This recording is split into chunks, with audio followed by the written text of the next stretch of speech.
سورہ قلم کی آیات پر بیان چل رہا تھا. آج بھی انہی آیات پر بیان کر کے کوشش کروں گا یہ سورت کو میں ختم کر دوں. ختم کا معنی مکمل کر دوں. ہمارے ہاں الفاظوں کو پکڑنے والے بہت لوگ ہیں. یہ بہت بڑا ایک مذہبی طبقے میں ایک ٹینشن بن چکی ہے یہ چیز کہ آپ نے کو ختم کیوں بولا, تکمیل, یہ ٹوپی ڈرامے چھوڑ دو. سمجھ رہے ہیں نا, فضول باتیں, اس سے مذہب کو مشکل نہ بناؤ, عمل کو فوکس کریں. یہ جو مذہبی لوگ فتوے لگاتے ہیں نا ذرا ذرا سی باتوں پہ, گستاخی کے فتوے, یہ آپ کے لیے عذاب جان بن جائیں گے, خود مذہبی لوگوں کے لیے عذاب بن جائیں گے, کیونکہ ایسے الفاظ ہر آدمی استعمال کرتا ہے. ذرا سی زبان کسی کی لڑکھڑا گئی, ذرا سی دائیں بائیں ہو گئی, یہ کیوں نہیں بولا, تو یہ والا لفظ کیوں نہیں بولا, تو یہ بے ادبی, یہ گستاخی. اتنا گستاخی کا مفہوم اتنا وسیع کر لیا ہے کہ آج آپ جن لوگوں پر فتوے لگا رہے ہو کل آپ کے اوپر بھی لگیں گے. تو ایسی غلطیاں ہمیں ملتی ہیں, اسلاف میں بھی ملتی ہیں. یہ لفظ کہہ رہے تھے تو وہ کہہ دیا, تو اس کے بجائے یوں کہہ دیا. بیان سے پہلے میں چھوٹی سی اس کی ایک مثال دوں. حضرت عبداللہ ابن مسعود رضی اللہ تعالی عنہ کو کسی نے بتایا کہ یہ جو حضرت خضر علیہ السلام اور موسیٰ علیہ السلام کا قرآن میں واقعہ ہے نا, کہ حضرت موسیٰ علیہ السلام کہاں گئے, خضر علیہ السلام سے ملنے کے لیے. کسی نے بتایا کہ فلاں شخص یہ کہتا ہے, حالانکہ وہ فلاں بھی بڑے عالم تھے, وہ یہ کہتے ہیں کہ یہ وہ والے موسیٰ نہیں ہیں, یہ کوئی اور موسیٰ ہیں. عبداللہ بن مسعود غضبناک ہوئے, انہوں نے فرمایا کذب عدو اللہ, اللہ کے دشمن نے غلط کہا ہے, جھوٹ کہا ہے. غضبناک ہو گئے کہ موسیٰ کلیم اللہ جو تھے ان کو کوئی اور موسیٰ بنا دیا. اب حضرت عبداللہ بن مسعود نے جن کے بارے میں کہا نا وہ بھی بڑے پہنچے ہوئے تھے. اب سوال پیدا تو ان کو اللہ کا دشمن کیوں کہہ دیا. اللہ کا دشمن تو کیا ہوتا ہے, کافر ہوتا ہے. کذبہ کا معنی جھوٹ, جبکہ وہ ثقہ ہیں, نہ وہ اللہ کے دشمن ہیں بلکہ وہ تو مسلمان ہیں, اور ساری امت کا عقیدہ ہے کہ وہ کیا ہیں, مسلمان بھی ہیں, نیک بھی ہیں.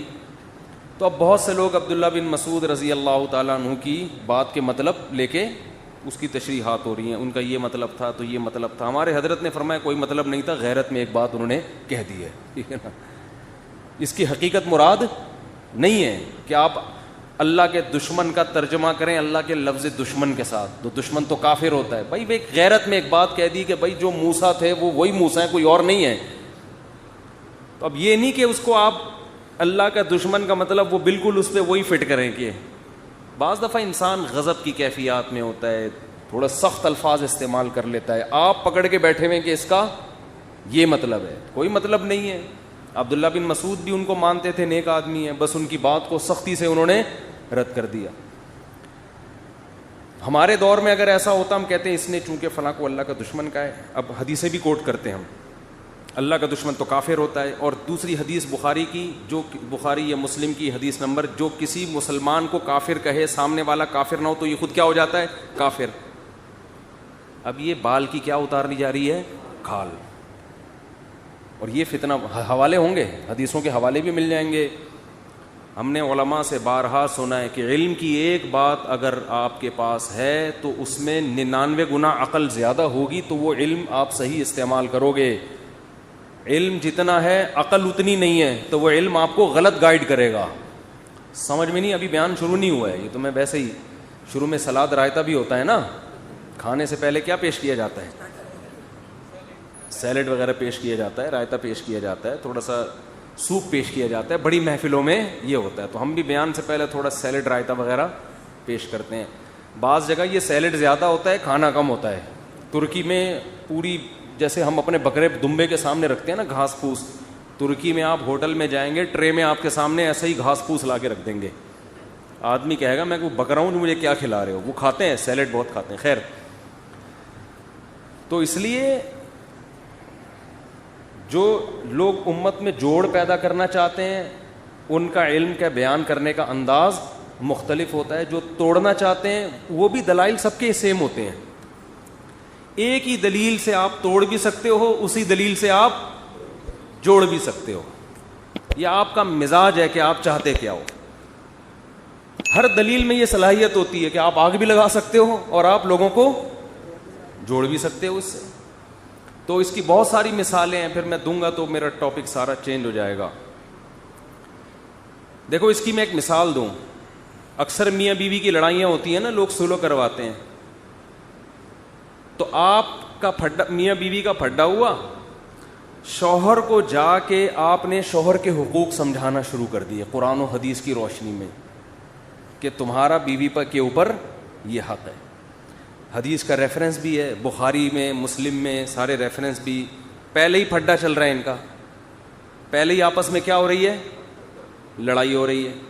آپ نے ریفرنس دیا کہ تمہارا تو اتنا بڑا حق ہے کہ نبی نے فرمایا اگر عورت کو سجدے کی اجازت ہوتی تو حکم دیا جاتا کس کو سجدہ کرے, شوہر.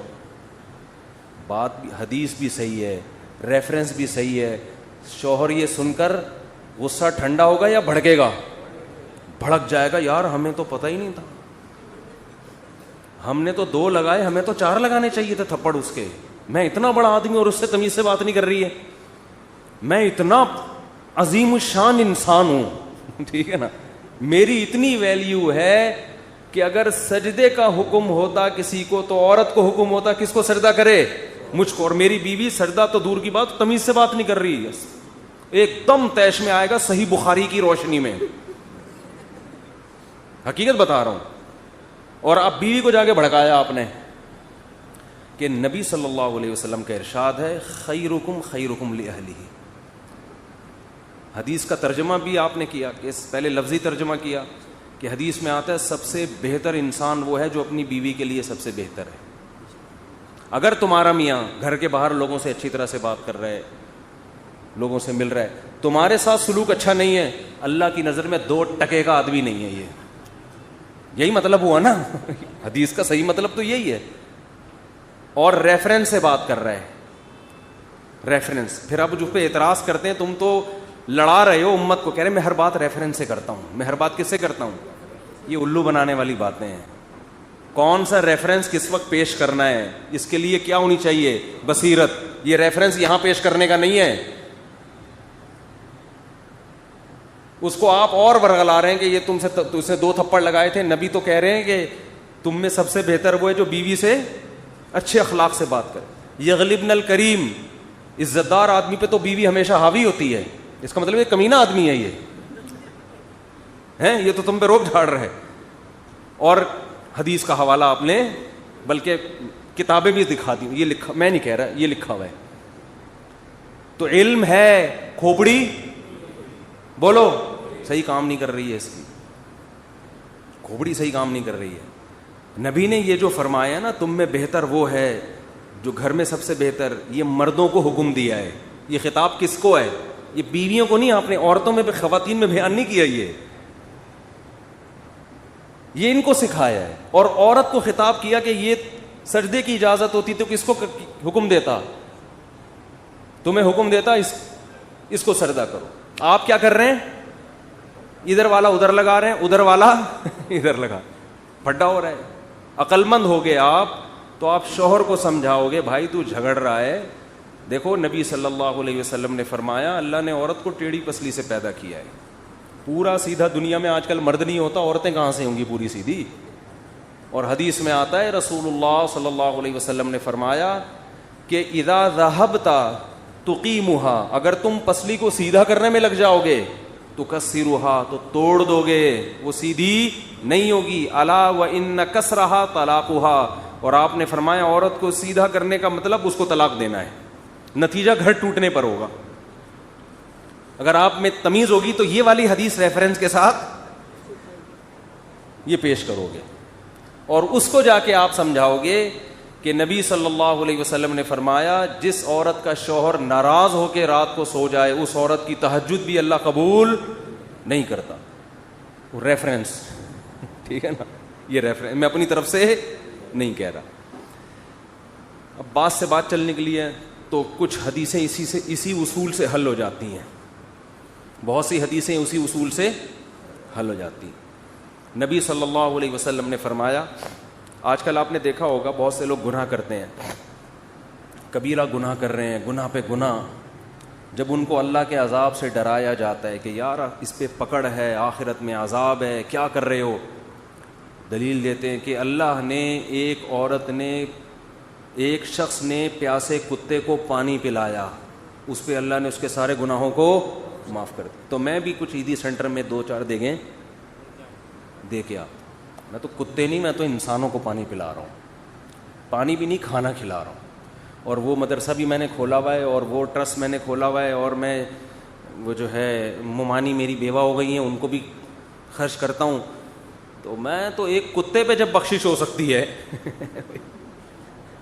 جب ایک کتے پہ انسان کی بخشش ہو سکتی ہے تو ممانی بہرحال کتے سے، تو فرض کرو ممانی کسی کی بیوہ ہوئی ہو، اللہ نہ کرے کسی کی بیوہ ہوئی ہو، ایک مثال دے رہا ہوں، وہ کتے سے تو بہرحال بہتر ہے نا۔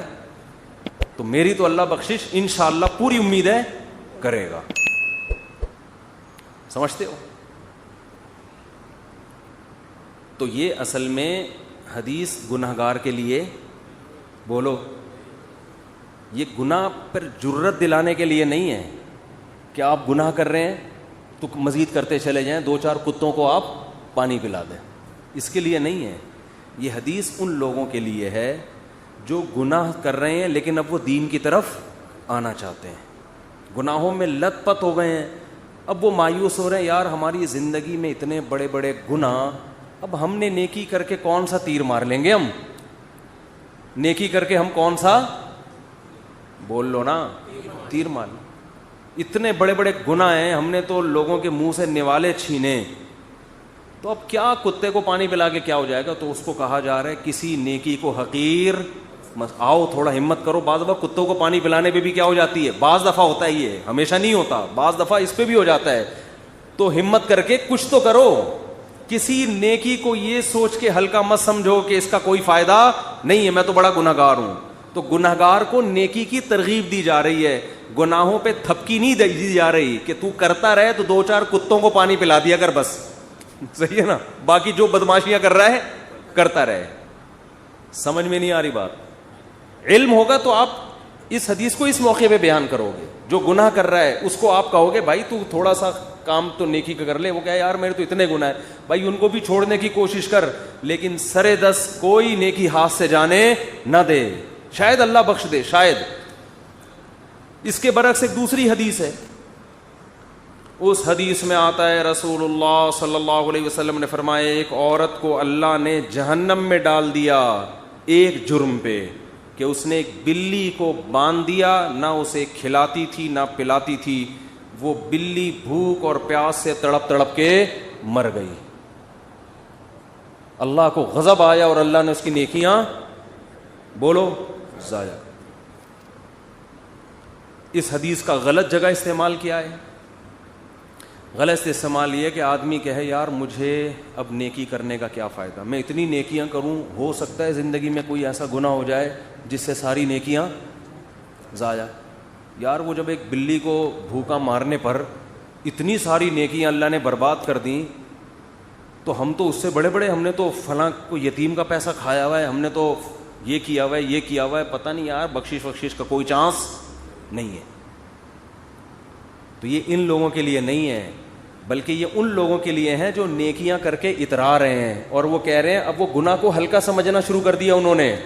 بعض پرہیزگار لوگ ایسے ہوتے ہیں جو اس گھمنڈ میں مبتلا ہو جاتے ہیں کہ ہم نے اتنے نیک کام کر لیے ہیں، اب 2-4 بلیاں ہم نے مار دیں تو اس سے کوئی فرق، بولو، نہیں پڑے، اتنی نیکیاں ہم کر چکے ہیں، 2-4 بلے مار دی ہم نے، یا 2-4 بندوں کو مار دیا، یا ادھر چند لوگوں کے پیسے کھا لیے، یا چھوٹے بھائی کی وراثت آدھی دکان کھا لی ہم نے، تو اس سے کوئی فرق نہیں پڑے گا۔ تو ان کو ڈرایا جا رہا ہے کہ تم نیکیوں پہ گھمنڈ کر کے گناہ کو ہلکا مت سمجھو، بعض دفعہ ایک گناہ ساری نیکیوں کو کھا جاتا ہے۔ تو دونوں حدیثوں کو ملایا ہم نے، کتے کو پانی پلانے والی اور بلی کو بھوکا مارنے والی حدیثیں، تو ان دونوں کا صحیح مطلب کیا نکلے گا؟